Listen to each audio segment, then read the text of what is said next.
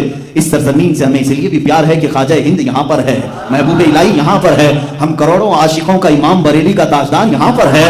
ہم اس ملک سے وفاداری کرتے ہیں, عزت کرتے ہیں اور حفاظت کا بھی عزم رکھتے ہیں. لیکن اس وطن عزیز کی سرزمین کو جو پلید کرنے کی کوشش کرے, جو فساد مچائے, جو فتنے مچائے, اس کے خلاف بھی آواز اٹھانا ایک حق بولنے والے کی ذمہ داری ہے. ابھی آپ کی مرضی ہے اور علماء کی مرضی ہے, آپ جابر و ظالم حکومتوں کے خلاف آواز اٹھاتے ہو تو دنیا تمہیں حسینی کردار میں لکھے گی, اور چپ رہ کر کے خاموشی سے سہتے ہوئے جاؤ گے تو حسین اعظم نے کہا ہے میرے نزدیک ظلم صرف ظالم کا نہیں بلکہ جو ظلم کو سہ کر خاموش بیٹھتا ہے وہ بھی اپنے وقت کا ظالم ہے, اس لیے کہ اس نے اپنی پوری نسل کو ظالم بزدل بنا دیا, اپنی پوری نسل کو بزدل بنا دیا. میری باتیں سخت ہوں گی لیکن آج میں جو کچھ بھی کہہ رہا ہوں ان الفاظ کا میں تنے تنہا ذمہ دار ہوں. میں بار بار کہتا ہوں میرا مجمع ذمہ دار نہیں ہے. اگر آپ کو ڈر لگ رہا ہے تو آپ اٹھ کر جا سکتے ہیں اور کیمرے والے سے بھی کہیں کسی کی تصویر اس میں نہ لیں, بعد میں وہ کہہ سکیں حضرت وہ بیان میں نہیں تھا. آپ بول سکتے ہیں, میں اپنی ذمہ داری اپنے اوپر لے رہا ہوں, اس لیے کہ جو زمانے کے تقاضے ہیں اس کو اگر امت کے سامنے اگر آج ہم نہ بولیں تو پھر جب زبانیں چپ ہو جائیں گی ہمارے صرف اعضاء کاٹے جائیں گے. آج دیکھ نہیں رہا, یہی لفظ کی وجہ سے میں حدیث پڑھ کر کے اپنی گفتگو کو آخر سمیٹتا ہوں. حضور پاک صلی اللہ علیہ وسلم کے سارے غزوات, سارے جہاد اور ساری جنگوں کی تفصیلات بیان کرنا یہ مختصر وقت میں ممکن نہیں, لیکن اللہ رب العزت نے صحابہ کی جو مدد کی اور ان کو فتح عظیم سے نوازا, وجہ کیا تھی؟ حضور فرماتے ہیں جب تک تم جہاد کے ساتھ قائم رہو گے اللہ تمہاری مدد کرے گا. اذا ترکتم الجہاد, جب تم جہاد کو ترک کر چکے, حضور فرماتے ہیں اللہ تم پر ذلت مقرر کرے گا, تم ذلیل ہو کر زندگی گزارو. یہ پوری حدیث ہے, حدیث میں آپ کو اگر سخت لگ رہا ہو تو ذلت کی زندگی گزارو. سیلف ڈیفنس کا نام ہے, اپنے حقوق مانگنا بھول گئے. اور سب سے افضل جہاد کیا ہے جانتے ہو؟ سب سے افضل جہاد میں آپ کو بتاتا ہوں نا, آپ بھی جہاد کرو. کیسا جہاد؟ حضور پاک سے پوچھا کہ سب سے افضل جہاد کیا ہے؟ تلوار کا, نیزے کا, بھالے کا, کون سا جہاد اس زمانے میں؟ بندوق کا, بارود کا نا.